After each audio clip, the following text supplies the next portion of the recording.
Welcome everyone, this is Rushlock with the latest patch notes for EVE Online. If you want to make sure not to miss any news, tips, and tricks for EVE Online, make sure to hit the subscribe button down below.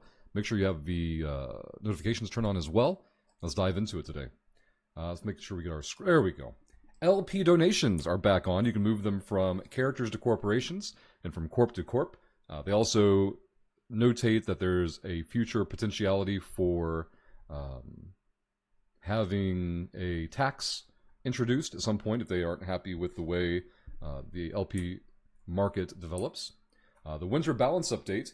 In this balance pass, we are hoping to address some long-standing community concerns with projection and overpowered weapon systems, while also cutting down and boosting some outliers to hopefully promote alternative options for a more vibrant, death and destruction-filled ecosystem. Weapon systems for entropic disintegrators.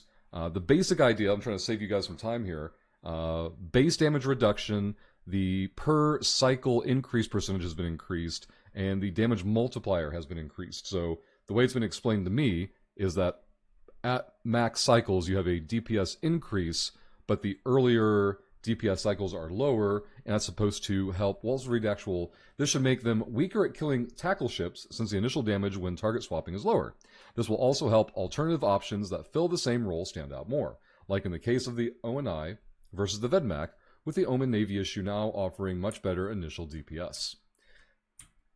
This also won't affect as many people, but the AT ships are also affected, they being the Hydra, the Tiamat, but not the capital version of the weapon system. A big piece of news here, Rapid Light Missile Launcher changes. Rapid Light Missile Launchers have been incredibly powerful for some time, especially when combined with range bonuses. As we rebalanced the Cerberus in the Viridian expansion last summer, we intentionally removed the light missile range bonuses from the ship. In this balance pass, we are removing all the remaining per level range bonuses to Rapid Light Missiles to match the precedent set with the Rapid Heavy Missiles, which do not increase with Bastion or Spaceship Command skills. Note that the roll bonuses from ships will still apply, just like with Rapid Heavy Missiles. Think Mortar Legion ships and Combat Battlecruisers. The examples of this are going to be the Caracal. Missile Velocity bonus now only applies to Heavy and Heavy Assault Missiles. Same for the Osprey Navy issue. And then the Onyx, same deal. Going on to Marauders.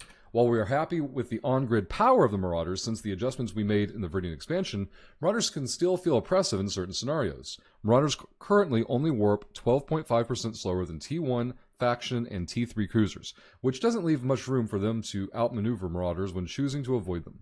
It also does not give players much reason to choose smaller hulls over a Marauder when the travel time is a consideration for both PvP and PvE.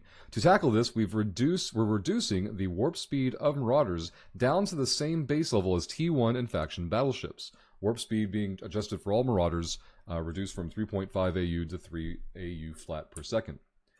Black Ops Cloak velocity speed roll bonus increased from 6.5 to 7.5x to match the current stated trait roll bonus of 650%. The trait roll bonus wasn't being applied properly.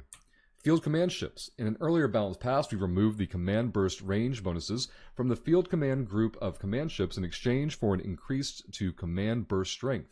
This change, however, has made them feel a bit too difficult to use while skirmishing, so we are re-adding the command burst range bonus at combat battlecruiser strength. Added 50% bonus roll bonus to command burst range to the field command subgroup of command ships, the Absolution, the Nighthawk, the Astarte, and the Sleipnir.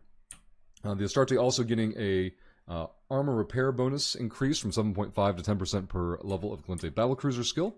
The Nighthawk rate of fire bonus for the heavy and heavy assault missile reduced from 10% to 7.5%, but then got a kinetic damage bonus boost for heavy and heavy assault missiles going from 7.5 to 10% per level. Going into the Executor Navy issue, right? How many of you seen these all over faction warfare space? Was the least used faction cruiser in the game prior to Uprising.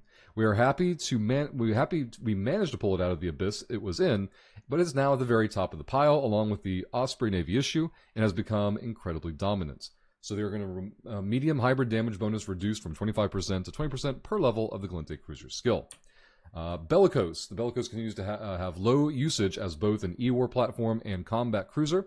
With the changes made to Rapid Light Missiles, we want to make sure there are strong Tech 1 options for going all out with medium missiles. This is why we are increasing the medium the speed and the power grid output of the Bellicose itself to help it stand out more against the Caracal as a speedier alternative for shield setups and help enable armor setups. Max velocity increased from 240 meters a second to 260. Power grid output increased from 700 terawatts to 780. The Republic Fleet Firetail. Prior to Uprising, all 4 Navy combat frigates, the Comet, the Slicer, the Hookbill, and the Firetail, had similar usage, with the Firetail slightly trailing. Post-Uprising, the other 3 have increased in usage considerably, but the Firetail has been left behind. We are adding a smaller fall-off bonus to help boost the Firetail's versatility, especially for autocannon setups. A new bonus has been added, 5% bonus to small projectile fall-off per level of Minmatar frigate skill. Insurgencies, the closest forward operating base, or Zarzak, will now appear in the loyalty points section of the wallet when looking at Malachim Zealots or Commando Guri LP. Modules. This is a big one. Big news. It is now possible to pre-overheat modules while under the effects of Jump Cloak. This is the temporary invulnerability in Cloak you have from recently arriving in the new system from a Stargate, a Shipcaster, Anzbelix, or Wormhole. This has been a massively requested feature or update, quality of life utilization, and I'm sure you're going to see a lot of at least people on YouTube and Twitch embracing this very enthusiastically, probably within your own corporate alliances that have active players that are affected by this. User interface. Change the color of the corruption bubbles in the insurgency window to match the corruption color of the UI. Localization. Voiceover has now been added in Spanish. Some defect fixes, some bug fixes. Ship autopilot will now jump through Anzbelix gates. Damaged laser crystals will no longer be counted as modules for the repair all option for nanite repair paste. It is now possible to import fits for the avatar. It is now possible to search for blueprints and officer in the search New Eden bar. The quantity field no longer cuts off the numbers of the charges in the fitting window in simulation mode. The Zarzak toll cost is no longer rounded up or down to 3 significant figures and now always shows the correct cost. The basic shield amplifiers will now appear in the storyline section of the market. Graphical. Abyssal mining crystals now have a red-colored icon to match their red beam. Complex mining crystals now have an orange-colored icon to match their orange beam. Rare moon mining crystals now have a red beam to match their red icon. Localization. The region description of Amencia now uses the correct spelling of the word Arcanor.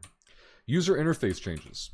The agency no longer opens with an incorrect tab in focus. The Show Legend option choice in the Price History tab of the market window is now preserved when switching between tabs. Container icons in the Input Material Location drop-down menu in the Industry window will no longer move to the right when scrolling up and down. The background of the Factional Warfare Enlistment window now fills the window. We have also removed the header icon in window title. The Medium Industrial Core link in the Can Fit Roll bonus for the Porpoise now correctly links to the Medium Industrial Core. The arrow icons in the Agents category of the character sheet now face the correct way after the window has been collapsed. Factional items in the Loyalty Point store now correctly show the faction marks. The compression window now correctly opens after choosing the compress option when the window has been minimized. The View Inside button tooltip now shows the correct tooltip. Remove the extra line space in the tooltips in the Insurgency info panel. The insurgency gauges in the info panel are now clear when viewing them over different backgrounds. That's the end of the patch notes. Pretty big update there. If you have a favorite part, whether it's the preheating modules on Jump or Gate Cloak, or the,